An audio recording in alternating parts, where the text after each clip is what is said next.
Thank you for staying with us on the AM show. Hello, I'm Gary Al Smith, and this is The Sports.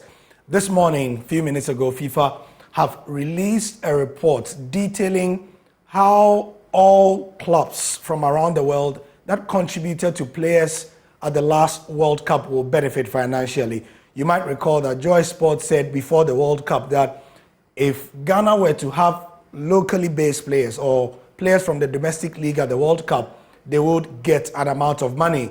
Now the figures are in, and this was a reason why many journalists and those who understood wanted players from the domestic league to go to the World Cup, because for every day a player spends at the World Cup, FIFA gave $10,950 every single day. So because Hearts of Oak, Asante Kotoko, Dreams FC and others contributed players to the World Cup, this is what they get. Of course, the caveat is that you needed to have had these players in your team for 2 years leading to the World Cup, which is why even though Ghana didn't have, strictly speaking, a player from King Faisal there who was directly at the World Cup, Ghana did have a player who has been at King Faisal in the last 2 years at the World Cup in the Black Star squad. And so Hearts of Oak had the biggest amount.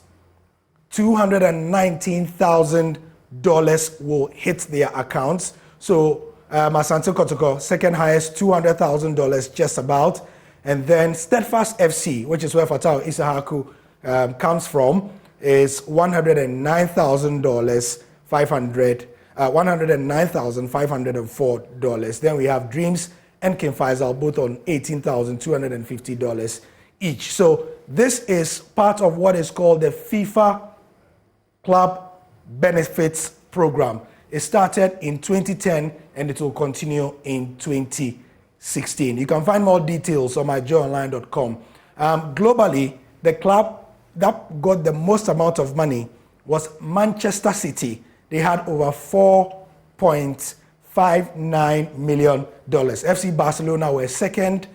And if you come to Africa, you had teams from Tunisia having the biggest amount of money.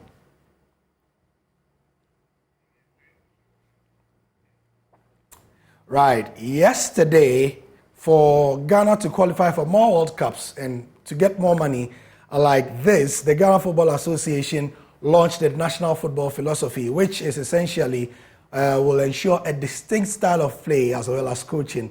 But the initiative could take a while before results will begin to reflect in the performances of the various national teams. Michelle Quaidon has the rest of the story. Nowadays, you don't teach football through formations. You teach football through principles. You have principles for an individual player, you have principles for group tactic, you have principles when you are with the ball, when you are without the ball, and you can adapt this to different formations. It's not anymore like this, that Ghana must play the next 20 years also a 4-4-2. It's not like this. Like I mentioned today, there are teams, they change their formation in one match 3 times. So what you want to do as an opponent, if you don't have this knowledge about your opponent, if you play always the same style, you are very easy to, how you call this, to predict. So we wrote this DNA based on principles and not based on formations. So that was the GFA's technical director, Bernard Lepet. When France introduced Clairefontaine in 1988, there was that clear idea to ensure that they are not training football systems, but rather their philosophy was intended at producing the right players in certain positions, in right areas. Unlike Spain's system, you can look at La Masia, which is intended at producing a particular style of football, a particular style of play, which is popularly known as the tiki-taka. When the GFA President was given his speech, he indicated that they've gone through Ghana's systems from agro football to the multi-system, which have been used years ago to bring forth this national football philosophy. Your agro has been taken into consideration, your multi-system has been taken into consideration, and here we are today with the best gift to the Ghanaian game, the Ghanaian football philosophy, the DNA. Oh, actually, not even speak on dates. I would rather be speaking about the mindset. You know, you gave me an antecedent of what various countries did over the years. They accepted that there's a new way of life. They accepted that they need to do something deliberate. They need to be very consistent and they need to be very patient. Now, in Africa, what we are lacking is that we are talking, but we are not being very deliberate. We need to be deliberate, and today is the beginning of how to become very deliberate. So you need to do something very, very different, and that is the deliberation.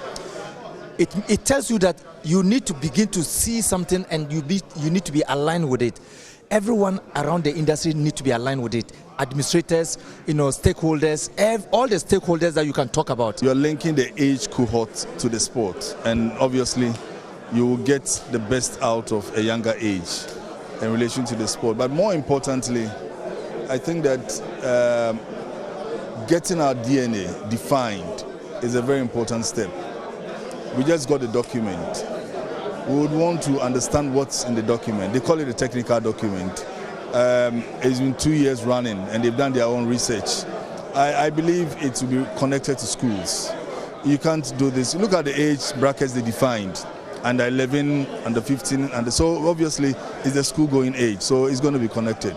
And don't forget that now we have a lot of private schools, so it's quite a task. It's unlike in the past where you could easily walk into any public secondary school and say, yeah, a lot of our talented kids are also in private schools. So it's more of a holistic approach. For the fruits of this labor, which has been in the pipeline for 2 years now, it's only time which is going to tell how well this structure, this DNA is going to work, and how well it will bear fruits for the national team, especially the Black Stars, who have not been able to win anything in a very long time. From the Africa Trade Center, Michelle Kwete-Kweno for Joy Sports. My Joy Online has the stories of that we've given here and more. The 5 Ghanaian clubs to get more than 500K in player benefits is there. You can get the full breakdown and other stories. Do stay with us throughout the day for more. I'm Gary Al Smith. The AM show continues.